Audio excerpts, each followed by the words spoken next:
Aujourd'hui, on va parler de la prophétie et des prophètes. Allez, c'est parti. C'est le podcast du pasteur.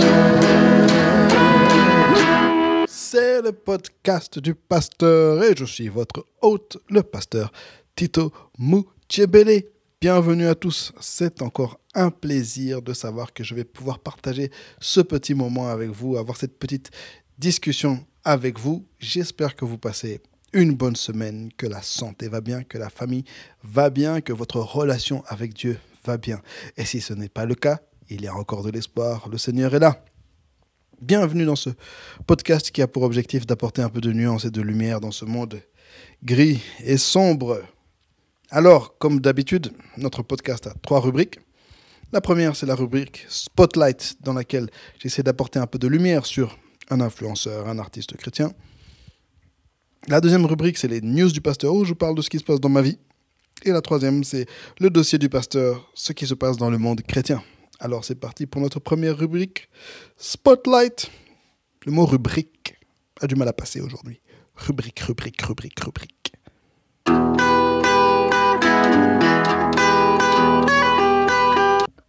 Le spotlight de cette semaine, j'aimerais le tourner vers un jeune frère, un jeune artiste de mon église, un garçon que j'ai presque vu grandir dans le sens où je connaissais sa mère, qui était une choriste de mon église, et puis elle est partie dans un autre pays, elle est revenue, et le garçon est revenu bien ado.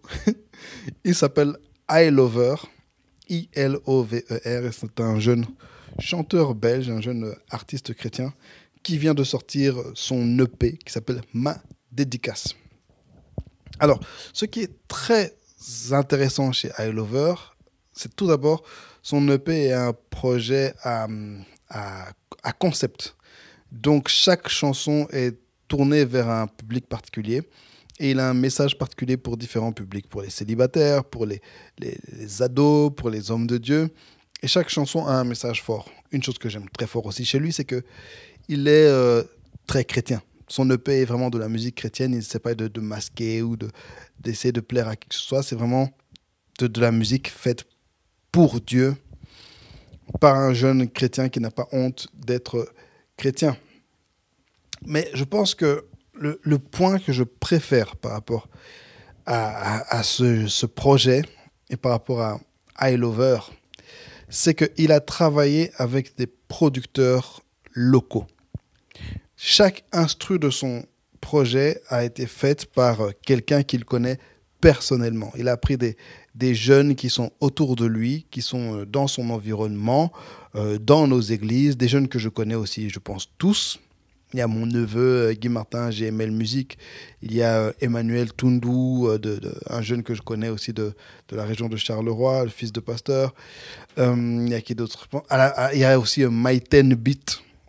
Jérémy, qui est un jeune de mon église.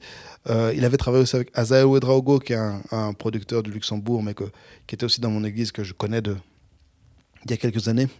Et pourquoi est-ce que c'est bien? Tout d'abord parce qu'il met la lumière, le spotlight sur des producteurs locaux, mais surtout parce qu'il est en train de construire non seulement sa carrière, son ministère, mais il construit aussi un environnement autour de lui. Beaucoup maintenant suivent le chemin de facilité. Tu vas sur YouTube, tu trouves une instru, tu payes 30 €, 50 €, 5 €, 100 € pour cette instru et tu poses dessus. Le truc avec ce système-là, c'est que beaucoup d'artistes chrétiens maintenant, ils ont des skills, ils ont des talents. Leur niveau de compétence est à 10%, 20%. Et ils vont poser sur une instru qui a du 50%, du 80%, du 90%, du 100%. Et ils se cachent derrière les effets, ils se cachent derrière le gros son pour produire en fait des textes, des chansons, des morceaux qui sont au final assez médiocres. Alors que lui, en fait, choisit des instrus qui sont du niveau de ceux qu'il écrit, de ceux qu'il chante. Les beatmakers avec lesquels il travaille ne sont pas des pros. Lui-même n'est pas un pro. Mais, croyez-moi, si tous continuent à travailler comme ils le font maintenant, d'ici 5 ans, ils seront tous on top of their game. Et tous vont réussir ensemble. Tous vont aller au next level. Tous vont influencer le monde ensemble. Et c'est une démarche que j'encourage très, très, très, très fort. Alors, allez streamer, acheter, YouTuber, partager, commenter tout ce qu'il fait. I Love Her, c'était la rubrique Spotlight.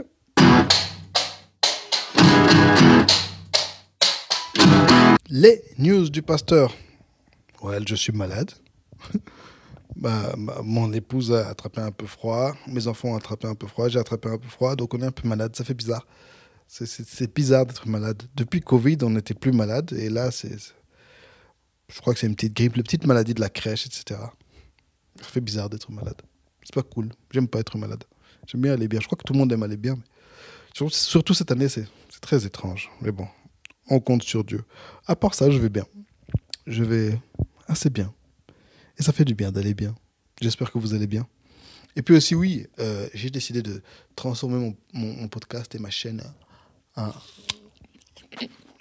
une chaîne d'ASMR. Parce que j'ai remarqué que les ASMR et les mukbangs font des vues. Et nous, on est là pour les vues. Et si vous ne savez pas c'est quoi ASMR, allez voir sur YouTube, mais pas trop parce que c'est bizarre. Alors voilà, partager un podcast d'ASMR. Non, je blague. Je pas temps pour des bêtises. Ça arrête le podcast du pasteur. Allez, j'ai pas grand chose à dire aujourd'hui. C'est parti pour le dossier du pasteur. Yeah. Non, fausse alerte. J'ai une nouvelle. Donc, on revient dans la rubrique des news. Donc, il y a un morceau des Invincibles de la chorale des ados que je dirige. Le morceau s'appelle 1, 2, 6. On est souvent pris pour cible, mais on n'est jamais atteint. Ok, un morceau qui a un petit succès modéré sur YouTube il y a quelques années. Quand j'avais sorti ce morceau, j'ai pas pris la peine de le mettre sur les plateformes de streaming parce que voilà, c'était l'époque et je m'en foutais un peu. Et c'est mon problème. Souvent, je prends pas le temps de faire les choses jusqu'au bout. Et puis, quelqu'un l'avait uploadé sur TikTok l'année passée. Et puis, le morceau a été viral.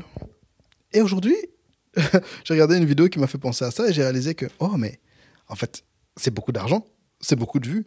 Quelqu'un a checké, un de mes ados a checké, et apparemment, ce serait genre 300 000 vues. Et qu'est-ce que je réalise? C'est que 300 000 vues, c'est plus de 1 000 € que j'ai raté comme ça, par distraction. Alors, leçon, les amis, faisons les choses à fond. Et les musiciens, tournez-vous vers TikTok. C'est une plateforme qui a un effet multiplicateur de contenu et de views. Donc, tournons-nous vers ça. C'est dégueulasse, mais il y a de quoi faire. Comme disent les Canadiens, il y a de quoi. Ok, bon, allez. C'est parti pour le vrai dossier. Voilà. Bon, le petit générique de rubrique, il a déjà eu lieu. On peut retourner en arrière pour l'écouter. C'est parti. Le dossier du jour, c'est les prophéties. La prophétie. Les prophètes. Qu'en penser? C'est assez dur pour moi de parler de ce sujet parce que, en général, je suis assez dur sur les prophètes et sur les prophéties. Mais ces dernières semaines, vraiment, j'essaie de plus accepter le ministère de la réconciliation. J'ai réalisé que Dieu veut vraiment m'appeler à être quelqu'un qui réconcilie plutôt que quelqu'un qui divise.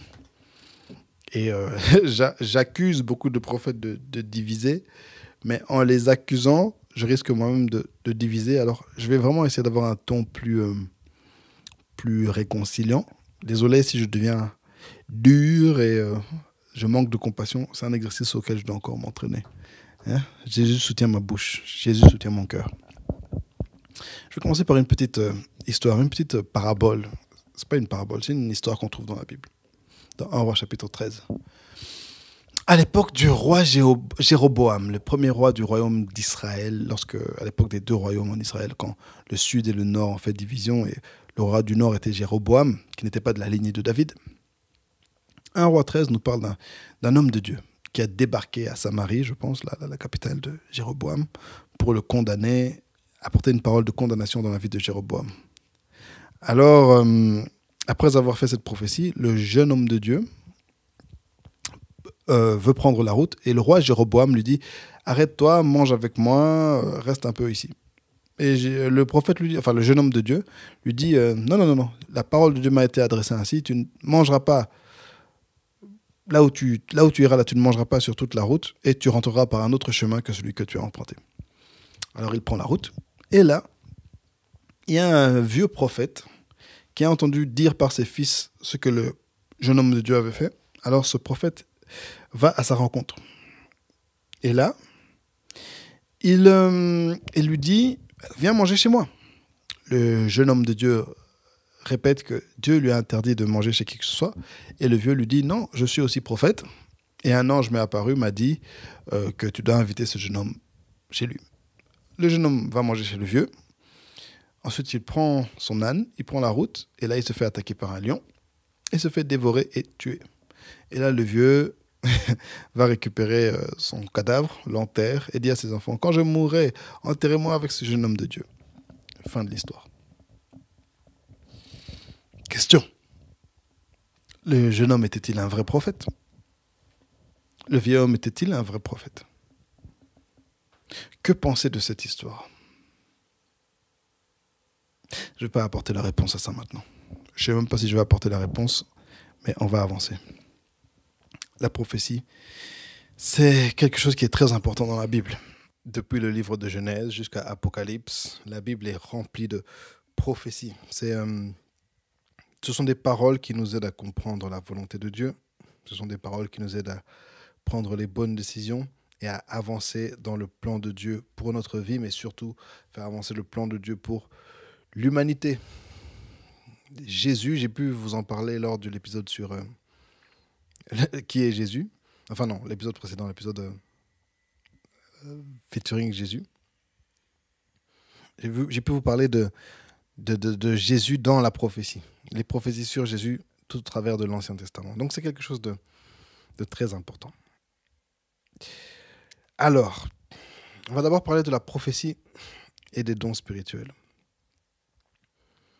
Dans 1 Corinthiens 12, l'apôtre Paul nous donne une liste de dons spirituels. Ce sont des dons, des cadeaux, des capacités spéciales que le Saint-Esprit donne aux chrétiens. Et parmi ces dons, il y a le don de prophétie. Qu'est-ce qu'une prophétie, en fait? Une prophétie, c'est parler au nom de Dieu. Ça peut être dire une vérité cachée, quelque chose qui est caché, Dieu te révèle et tu le dis. Ça peut être dire une vérité future, quelque chose qui va se passer, Dieu te le révèle et tu le dis. Ça peut être dire une vérité dire une vérité opportune, quelque chose que tout le monde connaît, mais qui, à l'instant où tu le dis, est particulièrement important. Par exemple, parfois tu peux simplement dire à quelqu'un « Dieu t'aime ». C'est un message que Dieu t'a donné pour cette personne. Dieu t'aime. Mais tu ne sais pas qu'à ce moment-là, cette personne est en train de souffrir d'un manque d'amour. Et simplement cette simple parole, venant du Seigneur et dite au moment opportun, a cette valeur de prophétie de pouvoir toucher la vie de cette personne. Le don de prophétie est un des dons très utiles parce qu'il permet de diriger encore une fois l'Église, de diriger les individus, de diriger les mouvements, de diriger les familles dans la direction où Dieu veut que nous allions. On a quelques exemples dans le livre d'Actes notamment, ce prophète Agabus qui est venu dire à Paul que tu vas aller à Rome, mais lié dans des chaînes. Okay? Et ça, c'était un encouragement pour Paul, pour lui dire que voilà, ton destin par rapport à ton ministère est déjà tracé pour aller à Rome. C'est aussi ce même prophète qui avait averti d'une grande calamité qui allait arriver. Alors les églises se sont préparées financièrement pour faire face à cette calamité. Donc vous voyez vraiment le rôle de la prophétie dans l'église d'aujourd'hui. La prophétie, bien entendu, existe depuis l'Ancien Testament. Le premier prophète qui a exercé le ministère de prophétie de manière, je dirais, professionnelle, je dirais que c'est Samuel. Même si Moïse avait ce rôle de prophète pour le peuple, il parlait à Dieu, il disait des paroles pour le peuple, il a révélé la loi au peuple, c'est de la prophétie, etc. Mais la personne qui était vraiment un prophète dont le rôle vraiment était prophète, on va dire que c'était Samuel. Mais Abraham était prophète. Quand Dieu vient dire à Abraham qu'il va détruire Sodome et Gomorrhe, c'est Dieu qui vient parler à Abraham, lui révéler quelque chose qui est caché. En ça, Abraham est prophète. Une différence entre nous, les chrétiens, et l'islam. Dans l'islam, tous les personnages de l'Ancien Testament été considérés prophètes. Parce qu'ils ont toute une théorie par rapport aux prophètes. Dieu qui aurait envoyé, je crois, 1200 prophètes sur la terre, partout dans chaque peuple, pour révéler sa volonté. La Bible voilà, n'est pas dans cette doctrine. Donc, pour nous, tous ces hommes-là n'ont pas tous été prophètes. Mais la plupart des grands personnages de l'Ancien Testament, on peut voir qu'ils avaient ce don de prophétie, ce ministère de la prophétie, où que Dieu leur parlait. Une jeune fille d'ailleurs de mon église, Christelle, je te dédicace, hein, si jamais tu écoutes ça, lors d'une étude biblique, nous avait fait remarquer que un des thèmes qu'on pouvait voir dans l'Ancien Testament, dans la Genèse notamment, c'est plus le temps avance, moins les gens parlent avec Dieu. Adam et Ève avaient cette relation face à face avec Dieu qui disparaît au fil du temps. Et le Saint-Esprit est venu restaurer cette relation de proximité, de dialogue, de communication et d'intimité avec Dieu. Les 3 mots que je viens de dire, je les déteste. J'essaie de les dire le moins souvent possible. Non, surtout dialogue et intimité. C'est vraiment des mots que voilà, j'ai une mauvaise relation avec. Mais parce que je vous aime bien, vous les podcastez, voilà, j'essaie de dire les termes, quoi. Et dialogue. On manque de dialogue.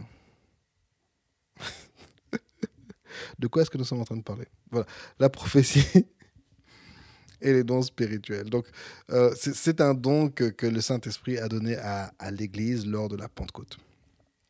Maintenant, par rapport à aujourd'hui, il y a 2 teams. Il y a ceux qu'on appelle les cessationnistes et les continuationnistes au sujet des dons spirituels. Les cessationnistes sont des chrétiens qui disent que les dons spirituels étaient un cadeau que le Saint-Esprit a fait à l'Église de la première époque, l'Église primitive qui en avait besoin pour survivre, pour étendre l'Évangile à travers le monde. C'était comme un boost, un kickstart, un jumpstart, un petit coup de pied dans le derrière que le Saint-Esprit est venu donner à l'Église. Et que, une fois que l'Église s'est bien établie, ce n'était plus nécessaire, alors les dons spirituels ont disparu.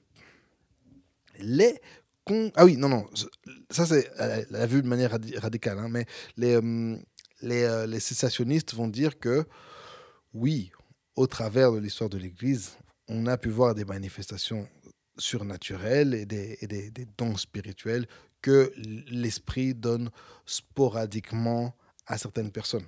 Si vous lisez l'histoire de l'Église, et notamment les histoires des saints, pour que l'Église catholique canonise un saint, il faut que cette personne ait fait au moins 3 miracles. À l'heure actuelle, je pense que c'est 2 miracles. Donc, vous pourrez voir que ces saints de l'Église catholique, les saints, les docteurs de... Comment ils appellent ça? Les docteurs de l'Église, toutes ces personnes-là ont fait des miracles, ils ont eu des dons spirituels. Mais la question c'est, est-ce que l'Esprit, le Saint-Esprit, l'Esprit de Dieu, à l'heure actuelle, répandu sur tous les chrétiens, peut donner ses capacités aux chrétiens lambda et surtout de manière habituelle et permanente. Les cessationnistes à ça diront non. Les continuationnistes vont dire oui. Et parmi les continuationnistes, il y a particulièrement les pentecôtistes, dont je fais partie, et les charismatiques, qui sont... Charismatiques, c'est un terme pour désigner tous les chrétiens, qu'ils soient protestants, catholiques, peu importe, qui croient dans une action actuelle du Saint-Esprit et qui croient notamment que vers la fin du 19e siècle et le début du 20e siècle, il y a eu un nouveau vent de l'Esprit. L'Esprit a à nouveau soufflé de manière puissante, comme à la Pentecôte, pour toucher l'Église d'aujourd'hui. Soit dit en passant.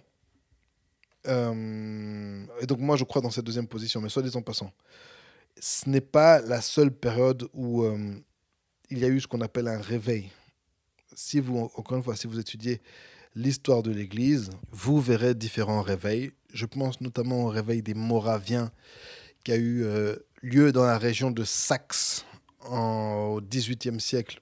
C'était ces frères qui ont été chassés de leur région de Moravie, je pense c'est près de la Tchéquie. Ils ont été chassés, c'était des réformateurs, des protestants, hein, on va dire, dirigés par Jean Hus, qui ont été chassés de leur région et qui ont pu trouver abri dans, dans un domaine que leur avait ouvert le comte de Zizendorf en Saxe, dans lequel ils ont pu s'établir et créer leur village. Et ces Moraviens, dans leur petit groupe qu'ils avaient créé, il y a eu le déversement du Saint-Esprit, il y a eu les dons spirituels, etc. Donc c'était au XVIIIe siècle.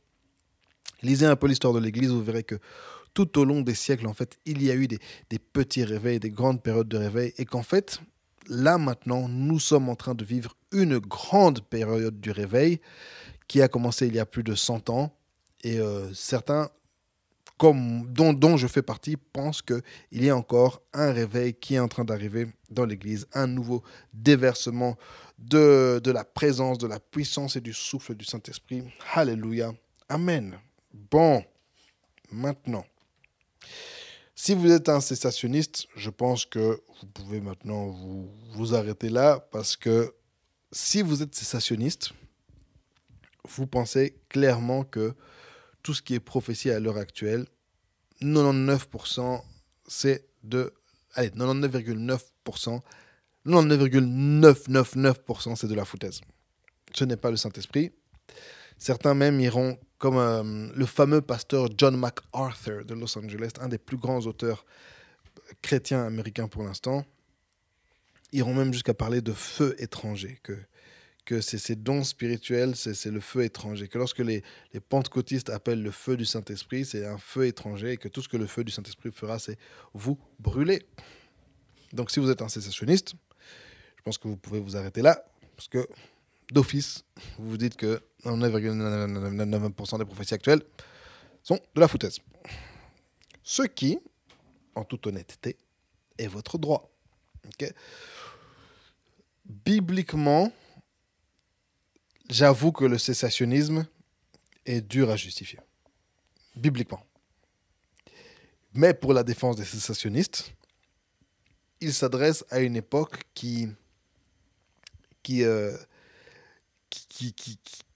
prend place après l'écriture de la Bible. Donc pour leur défense, leur position pourrait ne pas être totalement biblique. Mais, bibliquement, quand on lit les prophéties bibliques, notamment Joël, chapitre 2 ou 3 selon votre Bible, dans ces temps, hein, dans les derniers temps, à l'époque du jour du Seigneur, il avait été annoncé que le Saint-Esprit se déverserait sur toute chair. Donc, voilà. Chronologiquement, pour moi, le cessationnisme n'a pas tellement de sens. Mais spirituellement et historiquement, c'est censé de dire qu'il y a des périodes où l'Esprit semble agir plus qu'à d'autres périodes. Voilà. Donc, continuons avec nos amis continuationnistes. Là, maintenant, on arrive à une autre question. La question, c'est est-ce que la révélation est arrêtée ? Est-ce que la révélation est arrêtée ? La question serait d'abord, qu'est-ce que la révélation, pasteur ? Excellente question, merci de l'avoir posée. La révélation, c'est dans la doctrine chrétienne, je dirais dans la doctrine pentecôtiste. Je ne suis pas sûr que c'est la doctrine chrétienne générale, en tout cas c'est dans ce que j'ai appris à l'école, qui est de la doctrine pentecôtiste. C'est que Dieu s'est révélé progressivement à travers le temps. Depuis les premiers livres de la Bible, depuis l'époque des premiers livres de la Bible, depuis la chute, je dirais, Noé, Abraham, Moïse, il s'est révélé petit à petit, et tout l'Ancien Testament tend, comme je vous l'ai déjà dit, il tend vers l'arrivée du Christ. Et ce que le livre d'Hébreux nous dit dans son introduction, c'est que après s'être révélé par les prophètes, Dieu s'est révélé par son Fils, et que après Jésus, la révélation s'arrête. C'est-à-dire que Dieu ne donne plus de nouvelles informations par rapport à qui il est. Tout ce que nous sommes censés savoir au sujet de Dieu jusqu'à la fin des temps, jusqu'à ce que Jésus vienne régner sur terre, jusqu'à ce qu'il établisse son trône éternel, jusqu'à ce que les morts soient ressuscités et les morts en Christ soient glorifiés, jusqu'à la nouvelle Jérusalem, jusqu'à ce qu'on puisse recevoir cette révélation finale, une connaissance totale de l'Esprit et de Dieu, jusqu'à ce que ce moment-là arrive, depuis que Jésus est monté au ciel, allez, on va dire depuis la fin de l'écriture de la Bible, jusqu'à ce moment-là, nous n'avons plus de nouvelles informations sur qui Dieu est. La révélation, c'est terminé. Encore une fois, personnellement, je crois là-dedans. Tout ce que nous avons à savoir sur Dieu, pour vivre une vie sur Terre, il nous l'a déjà dit. Pourquoi est-ce que cette croyance est importante? Parce que ça veut dire que un petit prophète, un monsieur ne peut pas, ou une dame, ou un mouvement, ou un, je ne sais pas quoi, ne peut pas débarquer un jour dire j'ai reçu une nouvelle révélation. Dieu nous a dit qu'à partir d'aujourd'hui, il faut. Non. Dieu nous dit qu'il est une femme. Non. Dieu nous dit qu'il faut aller le trouver sur cette montagne. Non, non, non, non, non. Tout ce que Dieu voulait nous dire sur lui, il l'a déjà dit. Ce qui enlève toute validité à tous les mouvements venus après le départ de Jésus, venus rajouter de nouveaux livres, venus rajouter de nouveaux prophètes, que ce soit le mormonisme, les témoins de Jéhovah, que ce soit l'islam, que ce soit... Peu importe... Ah, oh, j'aimerais parler de quelqu'un. J'aimerais parler de quelqu'un, en fait.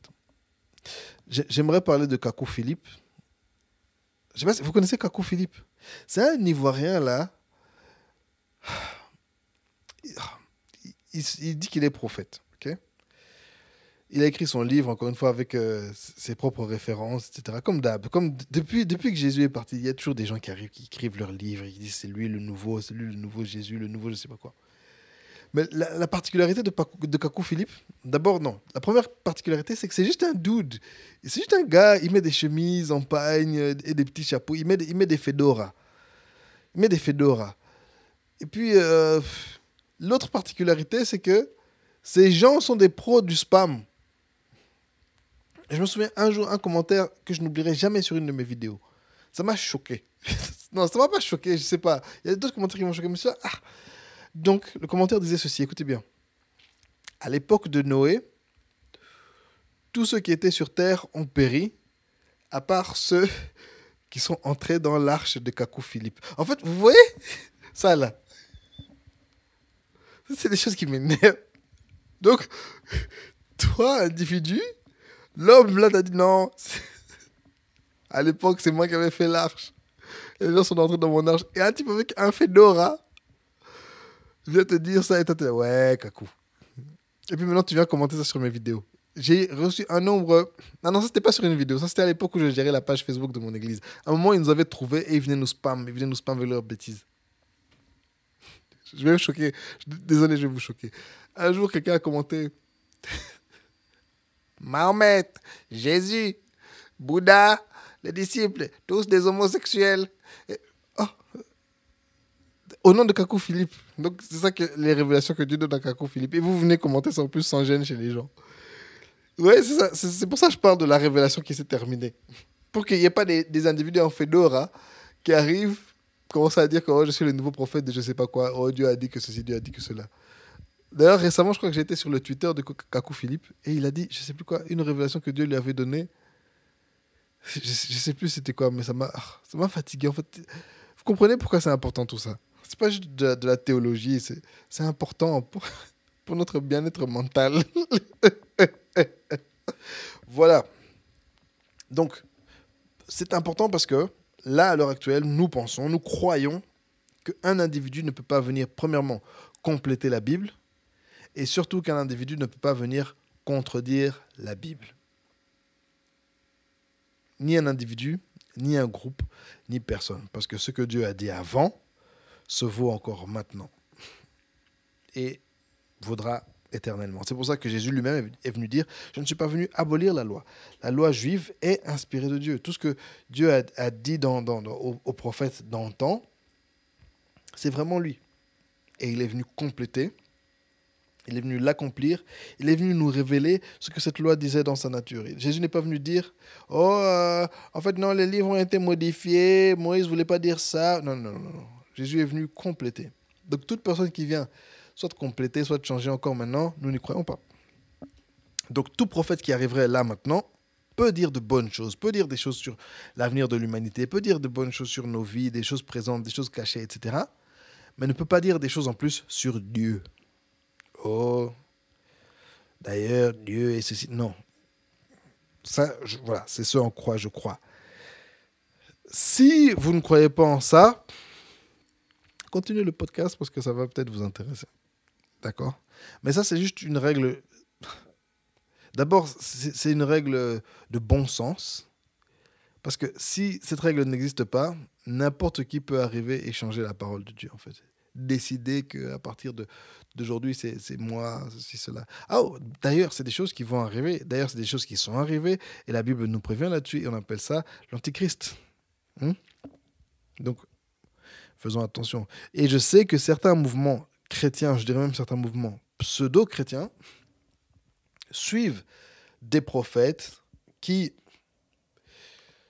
prétendent rajouter des éléments à la révélation. Or, je pense que la révélation est terminée. J'essaie d'être très cautious, très prudent dans ce podcast. J'essaie de ne pas aller trop vite. J'essaie surtout de ne pas être véhément ni agressif parce que je pense que beaucoup de gens croient dans différentes choses. Et un des trucs que j'ai, moi, peut-être vous n'êtes pas comme ça, mais moi je crois vraiment que quelqu'un qui est né dans une croyance, qui a été élevé dans une croyance, tu n'as pas à lui en vouloir, tu n'as pas à l'insulter, tu n'as pas à le mépriser. Il n'est pas bête parce qu'il croit ce qu'il croit, parce que ses parents lui ont appris ça. Même si tes parents étaient étaient des croyants dans la grande grenouille céleste, j'en sais rien, hein? Peu importe ce que tes parents croyaient, si tu y crois parce que tes parents t'ont enseigné ça, mais hey, c'est normal, je vais presque dire c'est ton droit, c'est naturel et je n'ai pas à t'insulter ni te mépriser parce que tu crois dans quelque chose qui me semble farfelu alors que c'est ton héritage, c'est ta culture, tu as le droit d'y croire. Voilà. Donc j'essaie vraiment de ne pas être agressif dans cet épisode. Je veux vraiment parler, juste communiquer, échanger quelques idées, quelques sentiments. Voilà, donc la révélation s'est arrêtée. Maintenant, j'aimerais parler justement des faux prophètes. Les faux prophètes. Il faut comprendre que le Nouveau Testament nous parle plus des faux prophètes que des vrais prophètes. Je vous mettrai même au défi de me nommer 5 prophètes du Nouveau Testament. Ouais, je vous mettrai au défi de me nommer 5 prophètes du Nouveau Testament. Parce que le Nouveau Testament parle plus des faux prophètes que des vrais prophètes. Pourquoi? Parce que dès le début de l'Église, même avant la venue de Jésus, quand Jean-Baptiste est arrivé, qui a commencé à plonger les gens dans l'eau, les gens se sont posé la question, mais ce gars, il met les gens dans l'eau, mais c'est pas dans la loi de Moïse, de quoi il vient parler en fait? C'est quoi ça? Et à cette époque-là, il y avait beaucoup de gens comme lui qui étaient dans le désert, dans des communautés. On a retrouvé les manuscrits de la mer morte, les manuscrits de la communauté de Qumran. C'était des gens plus ou moins contemporains à Jean-Baptiste et à Jésus, qui avaient aussi leur doctrine, qui étaient aussi dans leur délire, etc. Après Jésus, il y a des gens qui sont arrivés encore. Il y a des gens tels que Bar Kokhba qui sont arrivés. Bar Kokhba, qui s'est prétendu métis. Non, pas métis, Messie. D'accord? Un rebelle juif du 2e siècle qui a organisé toute une révolte et qui s'est prétendu Messie, qui a essayé de se rebeller contre Rome. Voilà. Il y a eu des bons hommes comme ça tout au long de l'histoire qui ont essayé de se faire passer pour des messies. Donc c'est important que la Bible nous prévienne au sujet des faux prophètes. Et non seulement des faux prophètes à ce niveau-là, mais aussi des petits faux prophètes.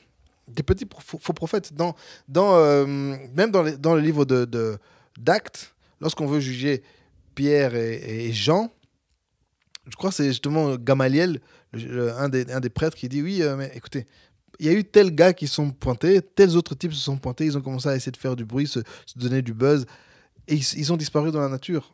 Okay? Et à l'époque, que ce soit en dehors de l'église ou dans l'église, dans le judaïsme ou dans l'église, il y avait toutes sortes de prophètes et de faux prophètes et de magiciens et de ceci.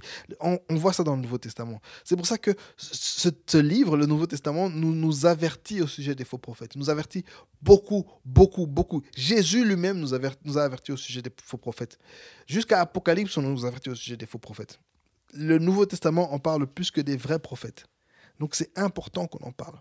Alors la question est, Oui. Ouais, pendant que je suis en train de faire mon podcast, il y a une dame qui est en train de faire un montage de sa vidéo. Elle danse, elle claque des doigts, elle fait des bruits, elle fait des expressions. Elle dit maintenant qu'elle fait pas beaucoup de... Tu fais beaucoup de bruit.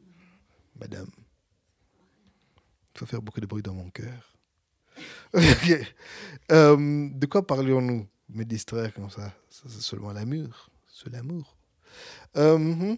Oui, donc c'est important qu'on apprenne à déceler, détecter les faux prophètes. Les faux prophètes, comprenez ça, déjà à l'époque de Jésus, à l'époque de l'Église primitive, et aujourd'hui, les faux prophètes, c'est plus la règle que l'exception.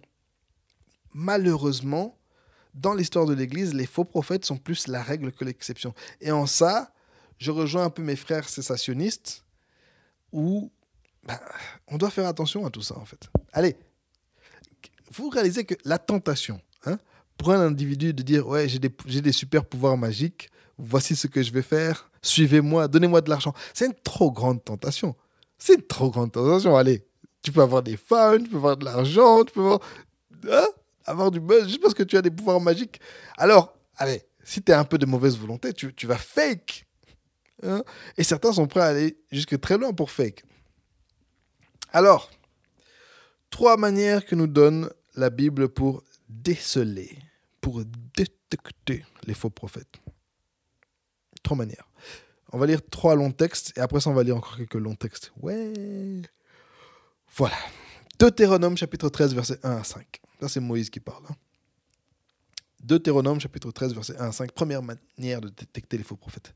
S'il s'élève au milieu de toi un prophète ou un songeur qui t'annonce un signe ou un prodige, et qu'il y ait accomplissement du signe ou du prodige dont il t'a parlé, en disant « Allons après d'autres dieux, des dieux que tu ne connais point, et servons-les. » Tu n'écouteras pas les paroles de ce prophète ou de ce songeur, car c'est l'Éternel votre Dieu qui vous met à l'épreuve pour savoir si vous aimez l'Éternel votre Dieu. De tout votre cœur, de toute votre âme, vous irez après l'Éternel votre Dieu, et vous le craindrez.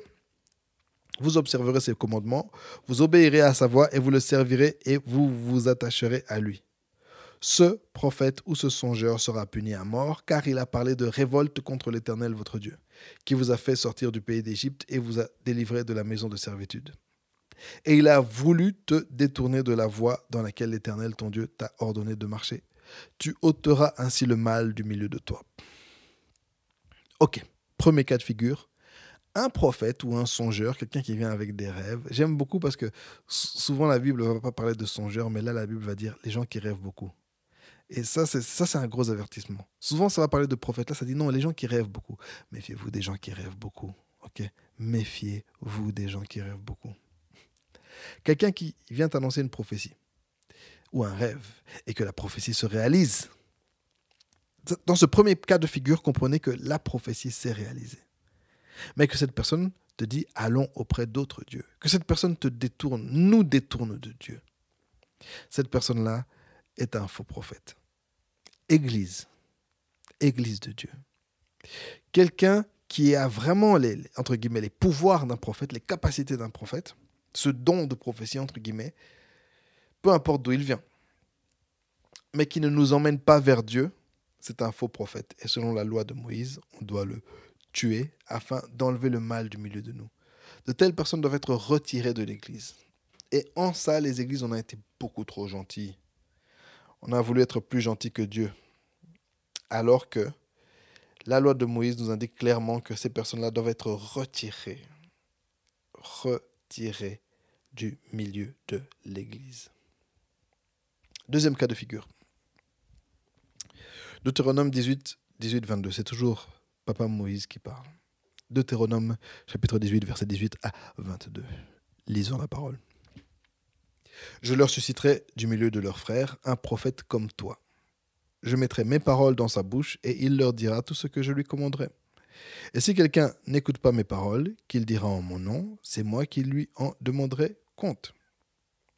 Mais le prophète qui aura l'audace de dire en mon nom une parole que je ne lui aurai point commandé de dire, ou qui parlera au nom d'autres dieux, ce prophète-là sera puni de mort. Peut-être diras-tu dans ton cœur, comment connaîtrons-nous la parole que l'Éternel n'aura point dite ? Comment savoir si ça vient de Dieu ? ou pas. Quand ce que dira le prophète n'aura pas lieu et ça n'arrivera pas.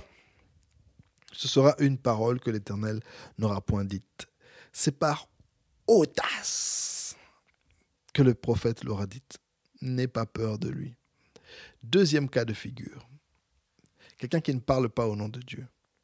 Quelqu'un qui dit une prophétie, une parole, et cette parole n'arrive pas. C'est un faux prophète qui a parlé par audace. Quelqu'un qui a vraiment été audacieux devant Dieu. Quelqu'un qui a osé dire « Ainsi parle l'Éternel ». Quelqu'un qui a osé dire « Dieu m'a dit ». La chose ne s'est même pas accomplie. C'est un faux prophète et il doit être puni de mort. Encore une fois, peuple de Dieu. Nous essayons trop souvent d'être plus gentils que Dieu. On ne doit pas prendre à la légère tous ces gens qui ont fait de fausses prophéties, des choses qui ne se sont pas réalisées. Ou bien tu dis une chose un jour et tu dis le contraire le lendemain. Tu es un faux prophète. Tu dois te repentir ou être retiré du corps de Christ. Ce qui nous ramène aux prophéties sur Donald Trump. Je vais faire un mini-épisode qui va parler de tout ça parce que j'ai envie d'en parler, mais j'avoue que ça me saoule d'en parler. Tellement de prophètes ont prophétisé que Trump allait gagner. Tellement de prophètes. Trump n'a pas gagné. Il n'est pas président. Tous ces hommes et ces femmes sont des faux prophètes. Ils doivent se repentir ou être éjectés du corps de Christ. On ne doit pas avoir de pitié. On ne doit pas avoir une douceur ou une tendresse inutile envers ces personnes-là. Ce sont de faux prophètes. En fait, ce que disait Deutéronome 13, 1 à 5, c'est que Dieu met le peuple à l'épreuve. Dieu, en fait, utilise ces faux prophètes pour nous tester aussi, pour nous amener à un niveau supérieur, pour nous montrer un peu ce qu'il y a en nous-mêmes. Et je pense aussi que Dieu a permis à beaucoup de ces gens-là de dire des fausses prophéties afin qu'on puisse voir, en fait, qu'on puisse déceler les faux prophètes qu'il y avait parmi nous. Que ce soit dans nos églises locales ou que ce soit sur Internet. Il y a beaucoup de gens qu'on suivait et beaucoup d'entre nous devons nous désabonner de certaines chaînes parce que les pasteurs, les prophètes, les serviteurs, les blabli, les blabla ont fait de fausses prophéties.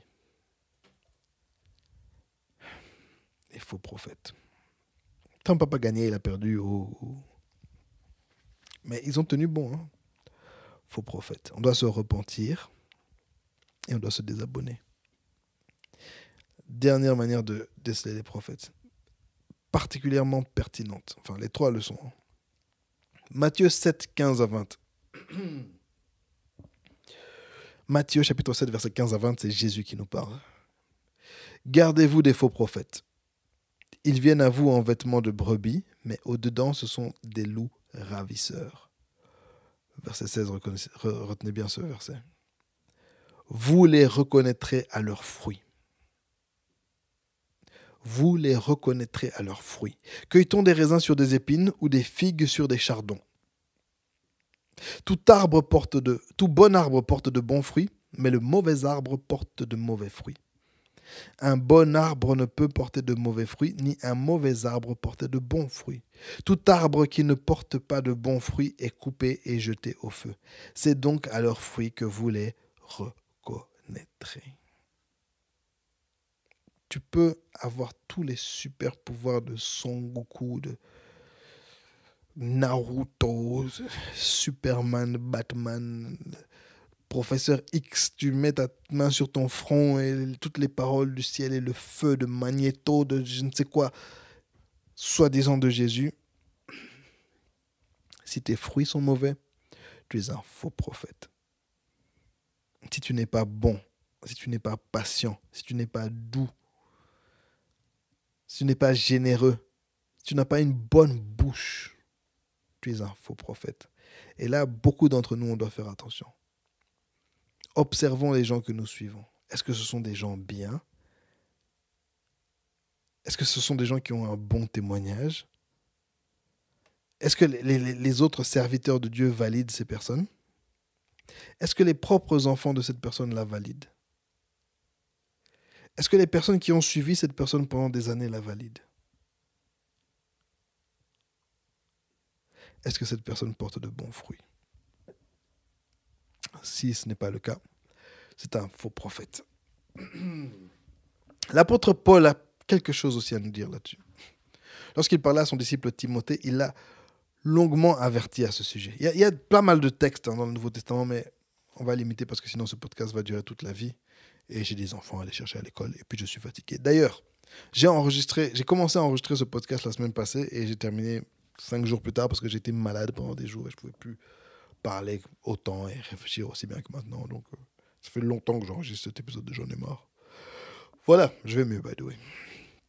2 Timothée chapitre 3, versets 6 à 9. Paul qui parle à son disciple. Il en est parmi eux, faux prophètes, qui s'introduisent dans les maisons et qui captivent des femmes d'un esprit faible et borné, chargées de péché. Là, il ne parle pas des faux prophètes, là, il parle de ces femmes qui sont chargées de péché, agitées par des passions de toute espèce, apprenant toujours et ne pouvant jamais arriver à la connaissance de la vérité. Donc, Paul dit qu'il y a des faux prophètes qui s'introduisent dans les maisons et captivent les femmes. Oh, mes sœurs, est-ce que vous entendez ce que je vous dis? Des faux prophètes qui captivent les femmes. Quand tu vois qu'il y a un mouvement où les femmes sont trop chaudes, les femmes sont trop zélées, trop motivées, mais il nous donne une description de ces femmes. Ce n'est pas des saintes sages. Je ne te parle pas de ces femmes de valeur. Je ne te parle pas de ces femmes vertueuses qui ont un grand parcours dans la foi, des femmes respectables en leur Jésus. Non, non, non. Des femmes d'un esprit faible. Et en fait, il parle des bêtes meufs. Vous voyez, l'apôtre Paul nous dit qu'il y a des prophètes qui arrivent à capter les bêtes meufs, des bêtes meufs. Et bornées, des femmes qui ne veulent pas écouter, qui ne veulent jamais écouter. Tu lui dis, tu l'avertis, tu la préviens, tu lui parles encore et encore. Des bêtes meufs, chargées de péché. Et ça, c'est un truc, le chargé de péché, là, retenez bien ça. Retenez très, très, très bien ça. Dans les faux mouvements, dans les faux prophètes, dans les faux... vous grattez un peu, il y a des tonnes de péchés qui sont cachés. Et très souvent, c'est la fornication. C'est aussi en rapport avec l'esprit de Jézabel. On reviendra peut-être un jour là-dessus. Agitées par des passions de toutes espèces. Des femmes agitées par des passions de toutes espèces. En fait, ce qui se passe souvent, c'est qu'il y a des faux prophètes. Et là, tu as toutes les meufs qui veulent avoir leur minute de célébrité. Des aspirantes influenceuses, toutes les meufs qui veulent le micro, qui ne savent pas chanter mais qui veulent devenir chanteuses, qui ne savent pas prêcher mais qui veulent devenir prédicatrices. Et elles ont juste l'accent chrétien et le look, mais voilà. Vous avez toutes ces personnes, tous ces gars, toutes ces meufs qui cherchent à avoir du buzz, qui n'en ont jamais eu, mais qui veulent ça. Alors ils vont suivre en fait pour leur intérêt personnel, pour leur passion personnelle. Apprenant toujours et ne pouvant jamais arriver à la connaissance de la vérité. Des gens qui sont tout le temps en train de suivre des prédications. Tout le temps en train de suivre des prédications. Mais ne s'améliorent jamais, ne grandissent jamais en Jésus, n'acquièrent jamais cette maturité chrétienne qui permet de résister aux tempêtes. Toujours en train de sombrer dans les mêmes choses, de traîner avec les mêmes bêtes personnes. Vous allez dire, mais pasteur, tu peux pas dire que les gens sont bêtes. Si, je peux. D'abord parce que je dis ce que je veux, voilà, parce que je suis un adulte. Ensuite parce que la Bible va parler d'esprit faible, va parler d'insensé, va parler de sot. Mais on est en 2021 et moi je dis bête, meuf, parce que je viens de Pix. Say it with your chest. Alright, on se calme. De même que Janès et Jambres s'opposèrent à Moïse, de même ces hommes s'opposent à la vérité. Là maintenant il revient sur les fameux faux prophètes. Des hommes qui s'opposent à la vérité. Des gens qui veulent sans cesse combattre les églises. Et je parle à ces prophètes qui veulent sans cesse combattre les églises. Il y en a certains qui essaient tout le temps de vider les églises, qui essaient sans cesse de s'attaquer aux pasteurs. Certains même vont s'attaquer à l'histoire de l'église. Et vous savez quoi? Au nom de Jésus, taisez-vous. D'accord? Fermez vos bouches, bande de sorciers. Commencez à s'attaquer à l'histoire de l'église. Oh non, mais est-ce que les apôtres voulaient... Tu es un sorcier, monsieur, tais-toi maintenant. Comme Janès et Jambres. Moïse arrive avec le serpent, le bâton le transforme en serpent. Des petits sorciers arrivent, font la même chose. Et ça fait quoi? Désolé, je suis... La passion. La passion pour Christ. Le zèle de la maison m'a dévoré, je me calme. Ces hommes s'opposent à la vérité. Étant corrompus d'entendement, réprouvés en ce qui concerne la foi. Mais ils ne feront pas de plus grands progrès, car leur folie sera manifeste pour tous, comme le fut celle de ces deux hommes. Comprenez que Dieu permet à ces bons hommes-là, tous ces faux prophètes, d'agir pendant un moment. Notamment parce que les faux prophètes permettent de déceler les vrais des faux chrétiens. Les gens qui sont en Jésus par intérêt, dirigés par leur passion, qui veulent en réalité quelque chose de Jésus, qui veulent la scène, qui veulent des cadeaux de Jésus, qui veulent la bénédiction. C'est pour ça qu'ils sont en Christ. Ces gens-là sont révélés par les faux prophètes. Donc Dieu permet à ces faux prophètes d'être un peu agités. Mais quand leur utilité est terminée, il va les révéler en fait. Les gens normaux vont... Tout le monde va voir, oh, mais cette personne était un faux prophète. La folie des faux prophètes sera manifeste pour tous, comme le fut celle de Jeannès et Jean Bresse. 2 Timothée chapitre 4, verset 1 à 5. On continue, c'est un peu plus loin dans le texte de Timothée. 2 Timothée 4, 1 à 5. Paul continue. « Je t'en conjure devant Dieu et devant Jésus-Christ qui doit juger les vivants et les morts, et au nom de son apparition et de son royaume. Prêche la parole, insiste en toute occasion, favorable ou non, reprend, censure, exhorte, avec douceur et en instruisant. Car il viendra un temps où les hommes ne supporteront pas la saine doctrine. Mais ayant la démangeaison d'entendre des choses agréables, ils se donneront une foule de docteurs selon leurs propres désirs, détourneront l'oreille de la vérité et se tourneront vers les fables. » Cette partie parle plus des faux docteurs, des faux enseignants. Mais il faut saisir un peu ce qu'il dit. C'est que les hommes ne supporteront plus la saine doctrine. Ils veulent plus l'église, les choses normales qu'on prêche le dimanche, des choses carrées, des choses qui ont du sens, des choses correctes. Donc les gens vont aller eux-mêmes chercher des choses qui disent, des choses qui chatouillent les oreilles. Et qui sont ces personnes qui ont des bonnes choses, qui chatouillent le cœur, qui plaisent à la passion? Les faux prophètes, les faux docteurs, les spécialistes de l'arnaque, qui vont dire aux gens toutes sortes de choses et les gens vont les suivre parce qu'ils ont envie, parce qu'ils suivent leur passion, ils suivent la chair. Ils suivent la chair, ils suivent. Non, mais tu sais, là, ce qu'on dit là-bas, c'est aussi bien. Frères et sœurs, faisons attention. Allez, j'ai été dur, j'ai beaucoup rigolé, mais c'est du sérieux en fait. C'est notre âme qui est en jeu. C'est notre salut qui est en jeu. Dans Michée, dans 1 Roi chapitre 22, on nous parle de ce prophète Michée. Tous les prophètes qui étaient à la cour du roi Akab lui promettaient la victoire s'il allait se battre. 1 Roi chapitre 22. J'aime beaucoup ce texte. J'en parle dès que je peux en parler parce que j'aime trop ce texte. Et il dit seulement, il me reste un dernier prophète là, Michée, mais il me dit jamais rien de bon. On va se faire sortir Michée. Michée lui dit, ouais, roi, j'aime trop parce que Michée vraiment... Michée arrive, il dit, non, roi, va te battre, tu auras la victoire. Alors le roi se fâche, arrête de me mentir, dis-moi la vérité. Michée est là, bon, d'accord, je vais te dire ce que j'ai vu. J'ai vu le trône de Dieu, et Dieu qui demandait, mais devant son assemblée, devant sa cour royale, sa cour divine, qui va aller, qui va pousser Akab à sa mort? Et il y a un esprit qui arrive qui dit à Dieu, moi je vais mettre dans le cœur des prophètes un esprit de mensonge. Non, je vais mettre un esprit de mensonge pour la séduction des prophètes. Pour séduire les prophètes afin qu'ils disent des mensonges à Akab, comme ça va le pousser à aller se battre.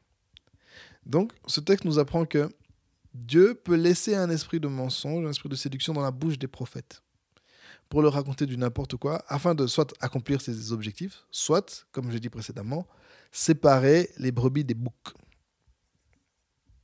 Et je pense que 2020, 2021, cette saison dans laquelle nous sommes pour l'instant, c'est une saison où Dieu a envoyé cet esprit. Vraiment, je le crois vraiment, sérieusement, de tout mon cœur. Dieu a laissé cet esprit de mensonge toucher beaucoup de prophètes pour leur faire mentir, pour leur faire dire des mensonges et amener à un nettoyage de l'Église, un nettoyage du corps de Christ.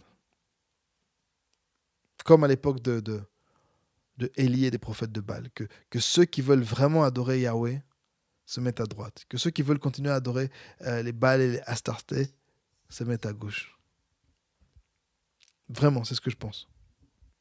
Alors je te pose la question aujourd'hui. Qui est-ce que tu adores? Qui est ton Dieu? Qu'est-ce que tu veux?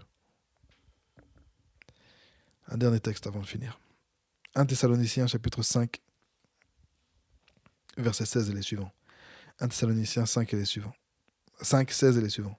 Soyez toujours joyeux. Frères et sœurs, soyons toujours joyeux. Okay? On vit une période difficile, mais je vous encourage, soyons joyeux.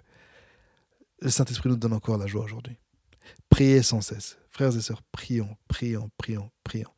Passons moins de temps sur les réseaux, moins de temps dans des bêtises, moins de temps à regarder Netflix, parce que Netflix est vraiment inspiré par Satan. Netflix, c'est un réseau de pornographie, je dirais infantile aussi, hein, mais pornographie, soft pornographie.